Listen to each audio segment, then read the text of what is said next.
الحمدللہ رب العالمین والصلاة والسلام علی نبینا محمد وعلی آلہ وصحبہ اجمعین۔ السلام علیکم ورحمۃ اللہ وبرکاتہ۔ انسان بہت اکڑتا ہے، اسے بہت گھمنڈ ہے اپنی صلاحیتوں پر۔ اس کا یہ غرور اس کو بھٹکا دیتا ہے اور وہ اپنی اوقات بھول جاتا ہے۔ حقیقت تو وہ ہے جو اللہ نے بیان کی ہے، انہ کان ظلوما جہولا، بے شک انسان ظالم اور جاہل ہے۔ انسان کا وقت پورا ہونے والا ہے مگر وہ کھیل کود میں مگن ہے۔ اللہ تعالیٰ کا ارشاد ہے، اقترب للناس حسابهم وهم فی غفلۃ معرضون۔ انسان کے حساب کا وقت قریب ہے اور وہ غفلت میں پڑا ہے۔ اللہ اور اس کے رسول صلی اللہ علیہ وسلم نے انسانوں کو ان نشانیوں سے آگاہ کر دیا ہے جو قیامت کے قریب ہونے کی نشاندہی کرتی ہیں، لیکن کیا ہمیں اپنے ارد گرد وہ نشانیاں نظر آ رہی ہیں؟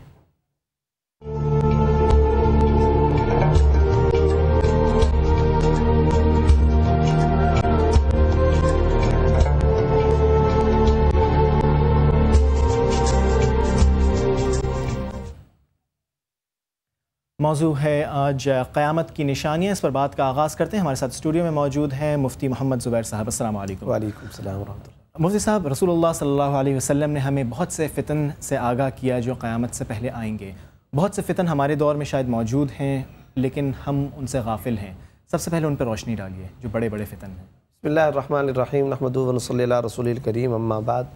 جیسا کہ آپ نے شروع کے اندر بھی یہ بات ارشاد فرمائی کہ آج کا موضوع فتنوں اور علامات قیامت سے متعلق ہے، تو مجھے ایک حدیث یاد آ رہی تھی جو طبرانی کے اندر مذکور ہے۔ ایک شخص آپ صلی اللہ علیہ وسلم کی خدمت میں آیا اور اس نے آ کر کے یہ سوال کیا کہ یا رسول اللہ، متی الساعہ، قیامت کب قائم ہوگی؟ آپ حیران ہوں گے کہ رسول اللہ صلی اللہ علیہ وسلم کا ساری زندگی کا ہمیشہ طرز عمل یہ رہا ہے کہ جب بھی کوئی شخص آ کر کے سوال کرتا تھا تو اس سوال کرنے والے آدمی کے حالات کا جائزہ لیا کرتے تھے، اور جائزہ لے کر کے اس کو اس کی ضرورت کے مطابق جو گفتگو ہوا کرتی تھی وہ ارشاد فرمایا کرتے تھے۔ چنانچہ یہ ایک علمی نکتہ ہے جسے الرسول المعلم و اسالیب فی التعلیم کے اندر شیخ عبدالفتاح ابو غدہ رحمۃ اللہ علیہ نے بڑی تفصیل کے ساتھ نقل کیا ہے کہ سوال یہ پیدا ہوتا ہے کہ آپ صلی اللہ علیہ وسلم کی خدمت میں سوال کرنے والے 4، 5، 6 اشخاص، سوال ایک ہی ہے، جواب مختلف کیوں ہے؟ ایک شخص آیا، ای الاعمال افضل، سب سے بہترین اور افضل ترین عمل کون سا ہے؟ آپ صلی اللہ علیہ وسلم نے فرمایا الصلاۃ لمیقاتھا، مسلم شریف کی روایت ہے، وقت مقررہ پر نماز پڑھنا۔ ایک اور شخص آیا، یہی سوال کیا، جواب میں فرمایا بر الوالدین، حسن سلوک والدین کے ساتھ کرنا۔ ایک اور شخص آیا، اس نے یہی سوال کیا، آپ صلی اللہ علیہ وسلم نے فرمایا الجہاد فی سبیل اللہ، اللہ کے راستے میں جہاد کرنا۔ کوئی اور شخص آیا، اسے ذکر کے بارے میں فرمایا، کسی تلاوت کے بارے میں فرمایا۔ سوال ایک، جواب مختلف۔ اس کا سبب صرف یہی تھا، آنے والے آدمی کے حالات کا آپ صلی اللہ علیہ وسلم جائزہ لیتے تھے کہ بھئی یہ تو تمام چیزوں میں آگے آگے ہے مگر والدین کی اطاعت شعاری کے اندر اس میں کمزوری ہے، لہذا اس کی ضرورت یہی ہے، اسے آپ صلی اللہ علیہ وسلم یہ جواب دیتے تھے۔ ایک اور شخص ہے، تمام چیزوں میں، تبلیغ میں، ذکر میں، محاسبے میں، مراقبے میں، نماز میں وہ آگے آگے، مگر اس کا معاملہ یہ ہے کہ وہ وقت مقررہ پر صف اول کے اندر نماز کی پابندی کے اندر کمزوری کرتا ہے، اسے جواب یہ ارشاد فرمایا الصلاۃ لمیقاتھا۔ فتنوں سے متعلق اور قیامت سے متعلق اب یہ شخص آیا، طبرانی کی روایت کے اندر یہ واقعہ موجود ہے، اس نے آ کر کے سوال کیا متی الساعہ، قیامت کب قائم ہوگی؟ اب آپ صلی اللہ علیہ وسلم کے حکیمانہ جواب کی طرف آپ جائیے، فرمایا وما اعددت لہا، اور تو نے اس کی تیاری کیا کر رکھی ہے؟ اب وہ پوچھ رہا ہے قیامت کب قائم ہوگی، آپ صلی اللہ علیہ وسلم جواب دے رہے ہیں تو نے تیاری کیا کر کے رکھی ہوئی ہے؟ اس پر اس نے کہا یا رسول اللہ میں نے کوئی الگ سے تیاری تو نہیں کی۔ تو پھر فرمایا وَلْيَسْعَكَ عَلَى خَطِيئَتِكَ وَلْيَبْكَ عَلَى خَطِيئَتِكَ وَلْيَسْعَكَ عَلَى بَيْتِكَ، یہ سارے الفاظ آپ صلی اللہ علیہ وسلم نے فرمایا تجھے اپنے گناہوں پر رونا چاہیے، ندامت اختیار کرنی چاہیے، تیرے گھر میں وسعت ہونی چاہیے، تو زیادہ وقت اپنے گھر کے اندر گزارا کر۔ یہ آپ صلی اللہ علیہ وسلم نے اس کو اعمال بتایا، گویا اس کے اندر جو کمیاں دیکھیں آپ صلی اللہ علیہ وسلم نے بہرحال اس آدمی کو اسی طرف متوجہ فرمایا۔ تو آج جب ہم فتنوں کے موضوع پر بات کرنے جا رہے ہیں تو سب سے پہلے تو میں سامعین و ناظرین سے یہ بات کروں گا کہ دیکھیے اس سے زیادہ اہمیت، یعنی کون سی تاریخ کو قیامت آئے گی، ڈیٹ کیا ہوگی، وہ جنوری کی کیا ہوگی کہ جولائی کی کیا ہوگی، وہ محرم کی کیا بنے گی، دن کون سا ہوگا، وہ دن کا وقت ہوگا کہ صبح کا وقت ہوگا، وہ دوپہر کا یا مغرب کا وقت. ان تمام چیزوں سے زیادہ مسلمانوں کے لیے اہمیت جس چیز کی ہے وہ یہ کہ ہم قیامت کے آنے سے پہلے قیامت کی تیاری کریں، اور قیامت کی تیاری، موت کی تیاری، آخرت میں جواب دہی کا احساس ہم اپنے اندر پیدا کریں اور اپنے اعمال و اخلاق کی اصلاح کریں. یہ سب سے پہلا نقطہ ہے، یہ سب سے پہلی بنیادی بات ہے جو آج کے پروگرام میں ہماری طرف سے سب سے پہلے جانا چاہیے. اب آتے ہیں ہم علامات کی طرف. علامات کی ٹوٹل 3 قسمیں ہیں جو احادیث کے اندر آئی ہیں. ایک ہے علامات صغرا، ایک ہے علامات وسطیٰ، اور ایک ہے علامات کبریٰ. چھوٹی علامتیں، درمیانی علامتیں اور بڑی علامتیں. چھوٹی علامتیں اور درمیانی علامتیں سب کی سب ظاہر ہو چکی ہیں، یہ تو کنفرم بات ہو گئی ہے. چھوٹی اور درمیانی علامتیں ساری کی ساری ظاہر ہو چکی ہیں. اب صرف اور صرف علامات کبریٰ، اشراط الساعہ ہی اشراط الکبریٰ، وہ علامات جو بڑی علامات کہلاتی ہیں ان کا ظہور باقی ہے. چھوٹی علامتوں میں کیا ہے؟ خود ایک حدیث کے اندر آپ صلی اللہ علیہ وسلم نے یہ بھی ارشاد فرمایا، قیامت کی علامات میں سے ایک علامت یہ بھی ہے کہ میں مبعوث ہوں گا، یعنی میں آ چکا ہوں. تو یہ اس کا مطلب کیا ہے؟ دنیا بن اختتام کی طرف جا رہی ہے. یہ بات آپ صلی اللہ علیہ وسلم نے یہی بات کئی مفہوم کے اندر مختلف احادیث کے اندر فرمائی ہے. مثلا آپ صلی اللہ علیہ وسلم نے ایک حدیث سے ترمذی کے اندر ارشاد فرمایا، انا والساعہ کہاتین، میں اور قیامت ایسے قریب قریب ملے ہوئے ہیں جیسے ہاتھ کی یہ 2 انگلیاں ملی ہوئی ہیں. سوال یہ پیدا ہوتا ہے، آپ صلی اللہ علیہ وسلم کو مبعوث ہوئے اور آپ صلی اللہ علیہ وسلم اس دنیا سے پردہ فرما گئے، 1400 سال کا عرصہ گزر چکا ہے، تو پھر انگلی کے یہ دونوں کو ملا کر اتنی قربت آپ صلی اللہ علیہ وسلم نے کیسے بیان فرمائی؟ اس کا جواب یہ ہے، آپ صلی اللہ علیہ وسلم جو بات ارشاد فرما رہے تھے کہ میں اور قیامت قریب قریب ہے، اس کا یہ مطلب نہیں ہے کہ میں آ جاؤں تو کل قیامت آ جائے گی. مطلب یہ ہے کہ نبی صلی اللہ علیہ وسلم کی نظر تو پوری دنیا کی عمر پر ہے نا. تو آدم علیہ السلام سے لے کر قیامت تک جب پوری کی پوری آپ زندگی اور پوری دنیا اور کائنات پر نظر ڈالیں گے تو ظاہر سی بات ہے آپ کو پتہ چلے گا کہ آپ صلی اللہ علیہ وسلم آخری پیغمبر ہیں، آخری نبی ہیں، خاتم النبیین ہیں. تو آپ صلی اللہ علیہ وسلم کے بعد کوئی اور پیغمبر بھی نہیں، تو آپ صلی اللہ علیہ وسلم کے ساتھ قیامت جڑی ہوئی ہے. یہاں انبیاء کا سلسلہ ختم ہو چکا ہے. علامات صغرا اور جو وسطیٰ ہیں وہ تو مکمل ہو چکی ہیں. علامات کبریٰ جو ہیں اس میں بہت سی، جیسے دجال ہر ایک کے غالباً ذہن پر ہے، حضرت عیسیٰ علیہ السلام کی آمد، امام مہدی کی آمد، اس کے علاوہ خراسان کے علاقے میں لڑائی کی بات ہوئی ہے، عراق کی طرف لڑائی کی بات ہوئی ہے، غزوہ ہند کی بات ہوتی ہے. ان پر ذرا روشنی ڈالیں کہ کون سی چیز پہلے ہوگی، کس طرح سے ہوگی، کیا سیکوینس ہوگا؟ اس میں بھائی حسن عبداللہ صاحب صورتحال یہ ہے کہ احادیث کے اندر بڑی وضاحت کے ساتھ یہ بیان کیا گیا ہے، اور یہ تو کیا گیا ہے احادیث کا طرز عمل میں اس سلسلے میں آپ کو بتا دوں. ہوا یہ ہے کہ ہر ایک علامت کو تفصیل کے ساتھ آپ صلی اللہ علیہ وسلم نے بیان فرمایا ہے، لیکن یہ آپ یاد رکھیے گا کہ ان علامات قیامت اور ان اشراط ساعہ میں ترتیب کو الگ سے کسی حدیث میں ذکر نہیں کیا گیا کہ پہلے یہ کام ہوگا، اس کے بعد یہ کام ہوگا، اس کے بعد یہ ہوگا، اس کے بعد یہ کام ہوگا. اس کے بارے میں ایک آئیڈیا لگایا جاتا ہے، ایک اندازہ لگایا جاتا ہے. چنانچہ وہ اندازہ لگا کر کے جو بات سامنے آتی ہے وہ یہ نکھر کر کے بات تحقیق کے بعد سامنے آتی ہے کہ دجال، حضرت مہدی علیہ السلام، حضرت عیسیٰ علیہ السلام، ان کے درمیان میں یہ ترتیب رہے گی. یعنی پہلے دجال آئے گا اور اس دجال کے بعد پھر حضرت مہدی علیہ السلام اور ان کے بعد حضرت عیسیٰ علیہ السلام. اچھا، یہ 3 بڑی جو علامات ہیں ان میں تو یہ ترتیب ہے. باقی جو علامات جیسا کہ آپ نے بھی جن کی طرف اشارہ کر دیا، مثلا ایک جنگ کا بھی تذکرہ آتا ہے، اسی طرح غزوہ ہند کا تذکرہ آتا ہے، خراسان کے علاقے کے اندر وہ جنگ شروع ہوگی. اس کے علاوہ اور بھی کچھ علامات ہیں، مثلا دابہ، ایک مخصوص قسم کے جانور کا تذکرہ بھی کتب احادیث کے اندر موجود ہے، اسے دابہ کہا گیا. دابہ ویسے بھی عربی زبان کے اندر چوپائے کو کہتے ہیں، جانور کو کہتے ہیں. اسی طرح جساسہ، ایک مخصوص طرز کی ایک عورت ہے، اس کا بھی تذکرہ کتب احادیث کے اندر موجود ہے. تو یہ علامات قیامت کے اندر ہے. ان میں سے ہم آ جاتے ہیں جو بڑی بڑی علامات ہیں، مثلا دجال کی علامت، حضرت مہدی علیہ السلام کی علامت اور حضرت عیسیٰ علیہ السلام کی علامت. دجال کے بارے میں آج کل کے اعتبار سے کچھ باتیں مشہور کی ہوئی ہیں، وہ باتیں میں ذکر کیے دیتا ہوں. مثلا ایک بات تو دجال کے بارے میں بالکل کلیئر کٹ کر لینی چاہیے، صاف انداز میں بیان کر لینا چاہیے، اور آپ اجازت دیں تو میں اس کو ذرا سا تفصیل سے کھولنا چاہتا ہوں۔ کوئی کہتا ہے جی کمپیوٹر کا جو کیمرہ ہے یہ دجال ہے، کوئی کہتا ہے جی بعض مختلف اقوام ہیں یا بعض مذاہب کے ماننے والے تو وہ دجال ہے، کوئی کہتا ہے سائنس اور ٹیکنالوجی کی یہ جو ترقی ہو چکی یہ دجال ہے، کوئی کیا کہتا ہے کوئی کیا کہتا ہے، کوئی اس کو مختلف قسم کے کلرز کو، مختلف جھنڈوں کو، مختلف قسم کی باتیں کرتے رہتے ہیں۔ یہ یاد رکھنا چاہیے ان میں سے دجال کوئی نہیں ہے۔ دجال کی صفات ان کے اندر آپ ضرور کہہ سکتے ہیں، یہ کہہ سکتے ہیں یہ دجالی لشکر، یا یہ کہہ سکتے ہیں یہ دجالی صفات کے حامل ہیں۔ دجال در حقیقت ایک فزیکل وجود کا نام ہے، ایک باقاعدہ انسانی وجود کا نام ہے۔ آپ ترمذی شریف اٹھا لیجئے، اور اسی طرح صحیح بخاری، صحیح مسلم، اس کے اندر باقاعدہ تفصیل کے ساتھ یہ تذکرہ موجود ہے کہ آپ صلی اللہ علیہ وسلم نے ارشاد فرمایا۔ ایک ترمذی کی واضح ایک روایت ہے، اگر اس روایت کو میں مختصراً بیان کرنا چاہوں، ایک مرتبہ آپ صلی اللہ علیہ وسلم نے صحابہ کرام کی مجلس کو جمع کیا، اور اس میں دجال کے بارے میں آپ صلی اللہ علیہ وسلم نے تمام تفصیل کے ساتھ احوال کو بیان کیا۔ جب آپ نے دجال کے تفصیل کے ساتھ احوال کو بیان کیا، اس قدر یعنی ڈراؤنے کا ایک انداز پیدا ہوا تھا، یعنی آپ صلی اللہ علیہ وسلم امت کو ڈرانا چاہتے تھے۔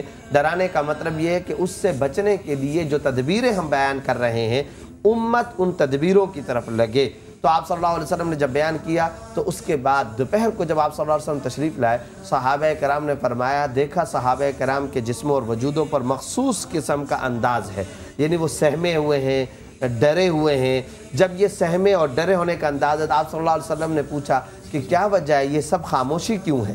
اس پر صحابہ کرام میں سے بعض صحابہ نے فرمایا، یا رسول اللہ، آپ نے صبح کے وقت میں دجال کا تذکرہ اس انداز میں فرمایا تھا، ہم تو یہ سوچ رہے تھے کہ یہ جو پیچھے جھاڑیاں ہیں شاید انہی جھاڑیوں میں دجال چھپا ہوا ہے اور اب ان قریب یہ آنے والا ہے۔ اس پر آپ صلی اللہ علیہ وسلم نے فرمایا ایسی بات نہیں ہے، کوئی نبی ایسا نہیں گزرا کہ جس نبی نے اپنی قوم کو دجال سے نہ ڈراؤ۔ پھر آپ صلی اللہ علیہ وسلم نے دجال کی علامات کو بیان کیا۔ ٹھیک ہے، اس پر تفصیلی نظر بھی ڈالیں گے۔ کالر ہمارے ساتھ موجود ہیں، السلام علیکم۔ وعلیکم السلام جی جناب، آپ کا سوال؟ کاشف بات کر رہا ہوں جہلم سے۔ سر میرا کویسچن یہ تھا کہ جو احادیث کی کتب میں خر دجال کا ایک نام آتا ہے، اس کے حوالے سے بھی تھوڑا سا علامہ صاحب سے جائیں کہ ایکسپلین کر دیں۔ بالکل، دجال پہ ہی ابھی بات کر رہے ہیں، آپ ہمارے ساتھ نہیں، ایک خاص ٹرم خر دجال جسے بولتے ہیں، خر دجال کو ٹرم گدھا جو ہے کے بارے میں سنا ہوا۔ ٹھیک ہے، بالکل ٹھیک ہے، ابھی ایک وقفے کی طرف جائیں گے اور وقفے سے واپس آ کے انشاءاللہ آپ کے سوال کا جواب دیں گے۔ تو دجال پہ بھی مزید روشنی بھی ڈالیں گے، اور انہوں نے جو سوال کیا ہے اس کے بھی جواب انشاءاللہ ایک وقفے کے بعد۔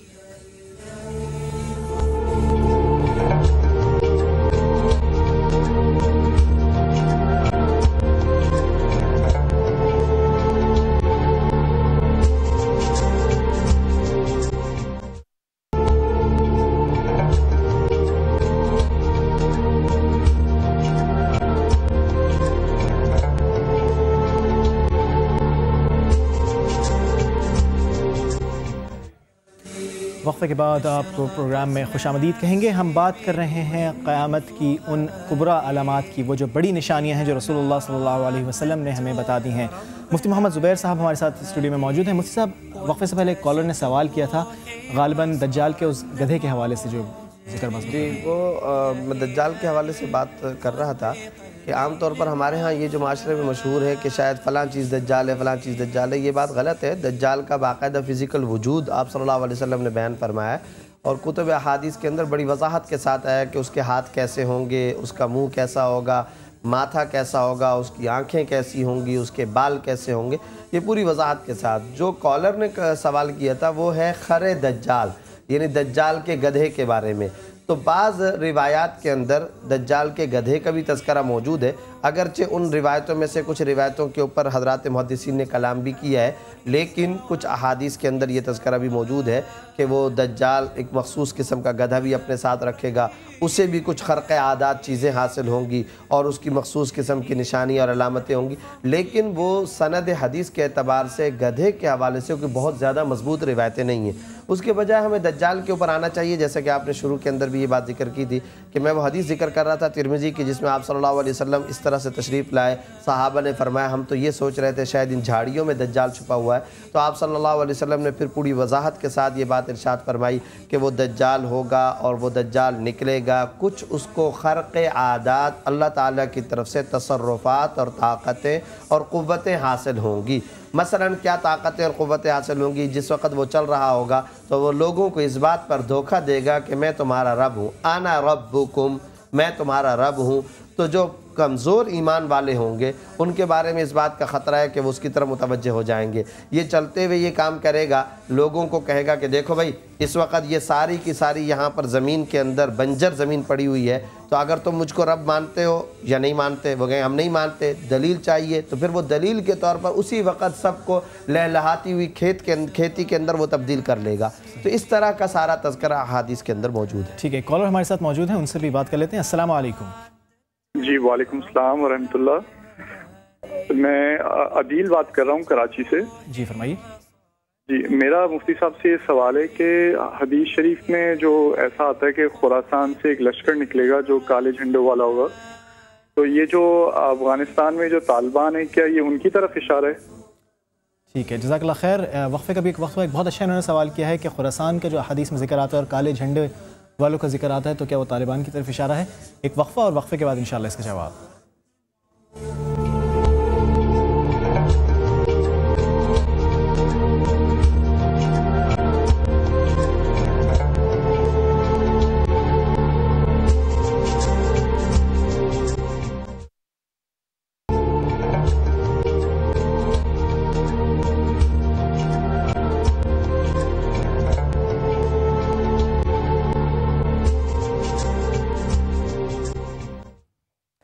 وقفے کے بعد آپ کو خوش آمدید کہیں گے۔ مفتی صاحب ایک بہت اچھا سوال ایک صاحب نے کیا تھا وقفے سے پہلے کہ احادیث میں خراسان کی لڑائی کا اور کالے جھنڈے والوں کا جو ذکر آیا ہے تو کیا یہ طالبان اور جو ان کے ساتھی ہیں ان کی طرف اشارہ ہے؟ دیکھیے بات یہ ہے، ایک اس سلسلے میں اصول سمجھ لینا چاہیے، اور اصول یہ ہے جس چیز کو آپ صلی اللہ علیہ وسلم نے الگ سے متعین نہیں فرمایا کہ یہ فلاں فرد ہے یا فلاں فرد ہے یا اس کا نام یہ ہوگا یا ڈیٹ یہ ہوگی یا تاریخ یہ ہوگی، جس چیز کو اس طریقے سے حدیث کے اندر مقرر نہیں کر دیا گیا، فکس نہیں کر دیا گیا، متعین نہیں کر دیا گیا، اس کو میں اور آپ بھی متعین نہیں کر سکتے۔ خراسان کی جنگ کے حوالے سے یا غزوہ ہند کے حوالے سے تین باتیں ذہن میں رکھنی چاہیے۔ نمبر ایک بات یہ کہ غزوہ ہند کا جو تذکرہ ہے اس سے مراد ہندوستان نہیں ہے، یعنی صرف اور صرف یہ کہنا کہ ہندوستان کی پٹی، موجودہ ہندوستان، جی ہاں موجودہ ہندوستان۔ ظاہر ہے یہ جو جغرافیائی تقسیم ہوئی ہے، یہ جغرافیائی تقسیم تو اب جا کر کے ہوئی ہے، آپ صلی اللہ علیہ وسلم کے زمانے میں تو یہ بات نہیں تھی، پورا ہند تھا، پورا کا پورا ہند تھا۔ اچھا، اس پورے ہند کے علاقے کے اندر آپ کے پاکستان کے بہت سارے علاقے شامل ہیں، بر صغیر جس کو کہہ سکتے ہیں، بر صغیر اور بر صغیر سے بھی زیادہ لمبا اور تفصیلی موضوع ہے۔ مثلا سنٹرل ایشیا کی جو ریاستیں ہیں، یہ خطہ، افغانستان کا علاقہ، اور جو ریاستیں آزاد ہوئی ہیں جیسے تاجکستان، قازقستان، کرغیزستان، یہ جتنے بھی ہیں علاقے، یہ علاقے، پھر پاکستان، بنگلہ دیش، انڈیا، یہ پورے کے پورے علاقے، حتیٰ کہ اس کے اندر ایران کا بھی علاقہ شامل ہے، ایران کا بھی بہت بڑا حصہ شامل ہے۔ تو یہ سارے کا سارا مل کر کے ایک تو ایریا سے یہ والا ایریا مراد ہے۔ اچھا، ایک بات تو یہ ہے۔ دوسری بات یہ یاد رکھنی چاہیے، احادیث سے وضاحت کے ساتھ یہ بات پتہ چلتی ہے کہ اس ایریا کے اندر کچھ اللہ والے پیدا ہوں گے، کچھ نیک لوگ پیدا ہوں گے۔ یہ نیک لوگ حقیقی طور پر مجاہدین ہوں گے، اللہ والے ہوں گے، ان کا مقصد کلمت اللہ العلیٰ، اللہ کا نام بلند ہو، اللہ کا کلمہ بلند ہو، یہ دنیا کے ایوانوں کے اندر نعرہ تکبیر کو جا کر کے بلند کریں گے۔ یہ بھی کتب احادیث میں ملتا ہے۔ دو باتیں ہو گئی۔ تیسری بات، وہ جو لشکر ہوگا اس لشکر کے بارے میں کچھ علامات پتہ چلتی ہیں، مثلا یہ کہ ان کے سروں کے اوپر سیاہ پگڑیاں ہوں گی، انہم المنصورون، اللہ کی طرف سے ان کی خاص مدد کی جائے گی۔ تو یہ مدد کیا جانا، مدد کے مختلف انداز، پھر یہ کہ وہ اس طریقے سے پھیلتے چلے جائیں گے، بڑھتے چلے جائیں گے، اور ان کی پگڑیوں کا بھی ایک انداز آپ صلی اللہ علیہ وسلم نے بیان فرما دیا۔ یہ سارے کا سارا احادیث کے اندر ہے۔ اس حد تک حدیث کے اندر بیان کیا گیا اور اس کے اوپر ایمان لانا ضروری ہے۔ اب اسپیسیفک خاص کر کے ہم یہ کہیں جی فلاں جماعت، فلاں تنظیم، یہ ہم مقرر کر کے تو نہیں کہہ سکتے، اس لیے کہ اس کا ہمیں علم نہیں ہے۔ یہ بھی ہو سکتا ہے کہ یہ لوگ ہوں، اور یہ بھی لوگ ہو سکتا ہے کہ طالبان کے علاوہ کوئی اور لوگ ہوں۔ اچھا، پھر یہ بھی یاد رکھیے، جب ہم یہ بات کہہ رہے ہوتے ہیں کہ طالبان کے تو ظاہر ہے آپ کو ایک بات پتہ ہونی چاہیے، یہ بات آپ کو کنفرم پتہ چلنی چاہیے کہ جو انداز کتب احادیث کے اندر آیا ہوا ہے اس سے پتہ یہ چلتا ہے یہ کوئی ابھی جلدی یہ نہیں ہوگا، اس میں ابھی ٹائم لگنے کا ہے۔ جب ٹائم لگنا ہے تو عین ممکن ہے آج جس کو آپ اور میں طالبان کہہ رہے ہوں یہ اس طرح آگے چل کر کے ختم ہو جائے، کچھ اور لوگ کچھ اور انداز کے اندر کچھ اور نام سے پیدا ہوں، تو ہو بھی سکتے ہیں نہیں بھی ہو سکتے ہیں۔ یہ سارے احتمالات اور امکانات رکھنے چاہیے۔ یہ بھی ممکن ہے یہ جو موجودہ مجاہدین ہیں یہ نہ ہو ان کے آباء ان کی نسلوں کے اندر کوئی جا کر کے لوگ ہوں، یا یہاں کے مسلمانوں کے اندر آگے چل کر کے ان کی نسلوں کے اندر کچھ اس طرح کے لوگ پیدا ہو رہے ہوں۔ تو یہ سارے کے سارے امکانات ہیں۔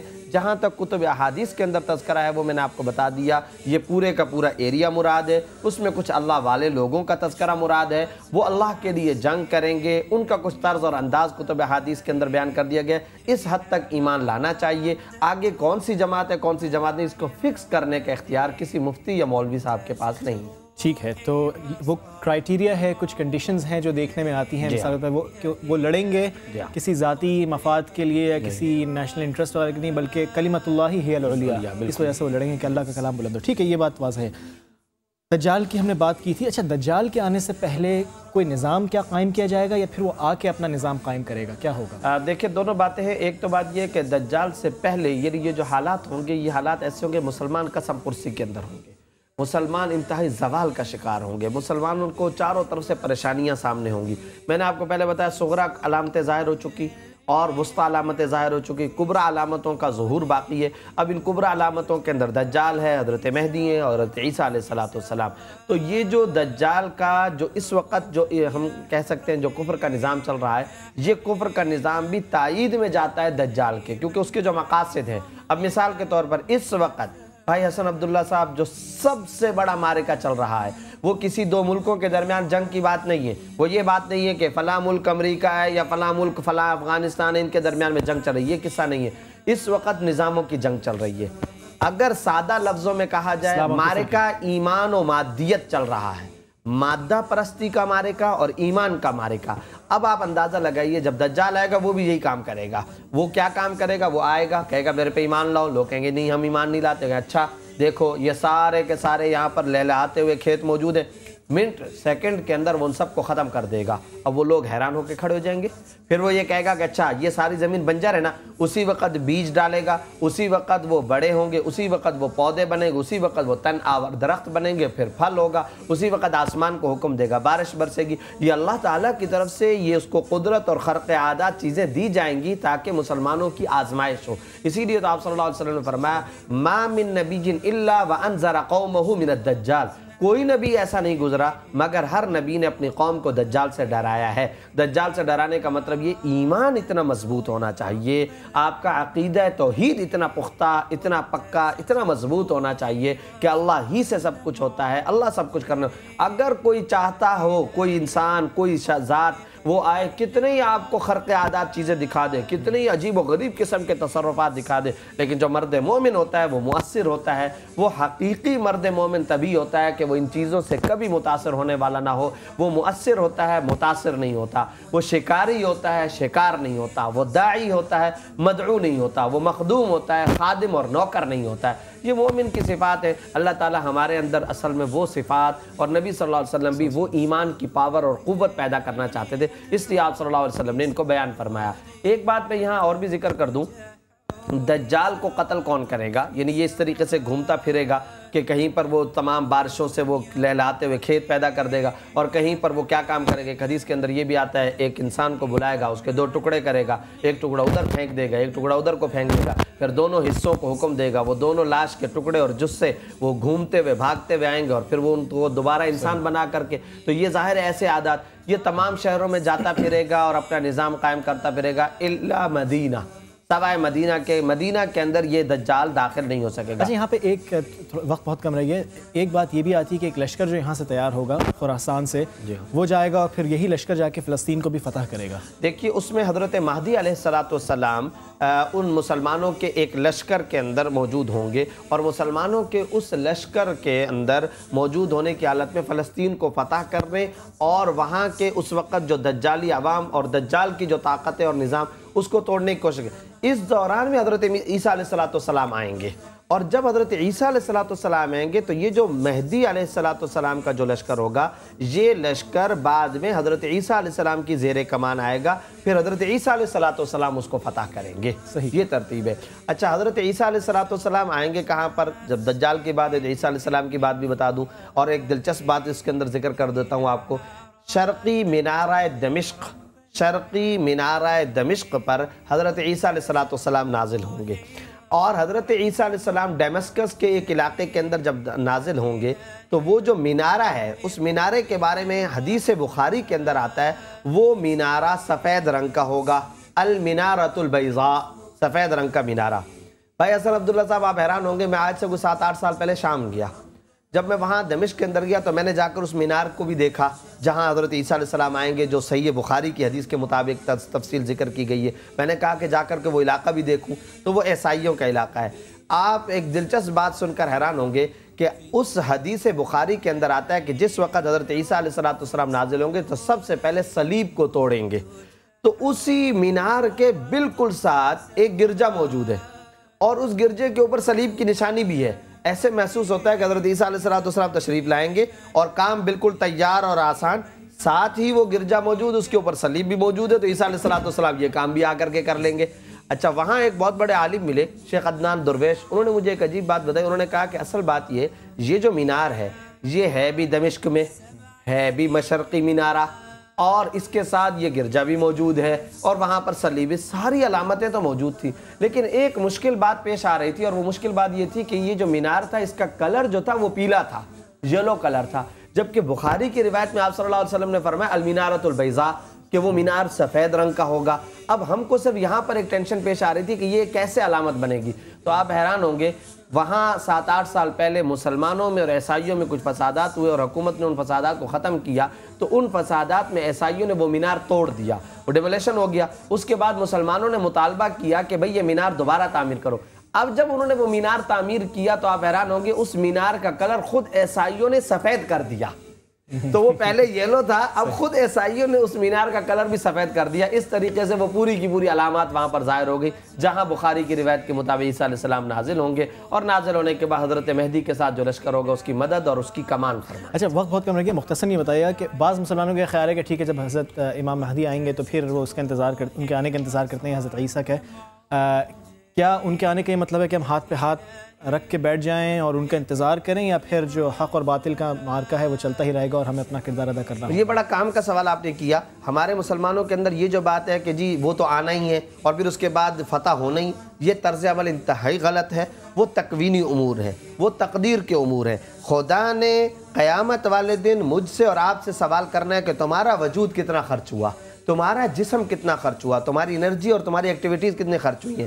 بھائی حسن عبداللہ صاحب، ایک مفسر نے بڑی اچھی بات لکھی، اسلام کی عمارت کے سلسلے میں آپ اور میں دہاڑی کے مزدور ہیں، اور دہاڑی کے مزدور کو اپنی مزدوری کرنی ہے، اسے اس سے کوئی غرض نہیں یہ عمارت بنے گی یا نہیں بنے گی، کب بنے گی کب نہیں بنے گی۔ بھائی ہم نے مزدوری کرنی ہے، اور قیامت والے دن اپنے رب، اپنے مالک، اپنے باس یعنی اللہ پاک سے ہم نے اس مزدوری کی جا کر اجرت وصول کرنی ہے، اور اسی کے بارے میں ہمیں سوال ہوگا۔ یہ جو بات کہی جا رہی ہے نا کہ عیسیٰ علیہ السلام آئیں گے یا قیامت کی علامت، اس کا تو مطلب یہ ہونا چاہیے کہ ہمیں دین کے راستے میں اور زیادہ محنت کرنی چاہیے، کیونکہ وقت کم رہ گیا ہے، مقابلہ سخت ہے، تو ہم نے اپنے وجود کو اور زیادہ اس کے اندر کھپانا ہے۔ ٹھیک ہے، جزاک اللہ خیر مفتی محمد زبیر صاحب۔ بات کافی واضح ہے کہ یہ جو علامات ہمیں رسول اللہ صلی اللہ علیہ وسلم نے بتائی ہیں، ان کا یہ مطلب نہیں ہے کہ ہم ان کو ایک کہانی کے طور پہ بیٹھ کے بس لیں اور انتظار کریں کہ آثار کب نمودار ہوتے ہیں اور پھر ہم اگلے جو اس کے بعد کے آثار ہیں ان کا انتظار کریں۔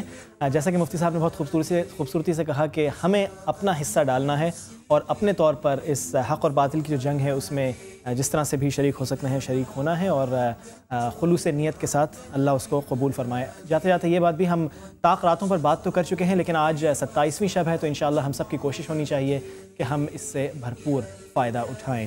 اپنی آراء، تنقید، سوالات جو بھی ہو فیس بک کے ذریعے ہمیں آپ بھیج سکتے ہیں، facebook.com/آپ اور اسلام۔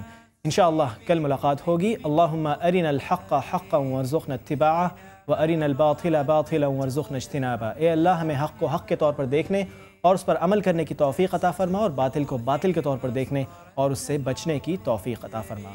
السلام علیکم ورحمۃ اللہ وبرکاتہ. بقلبي للرجاء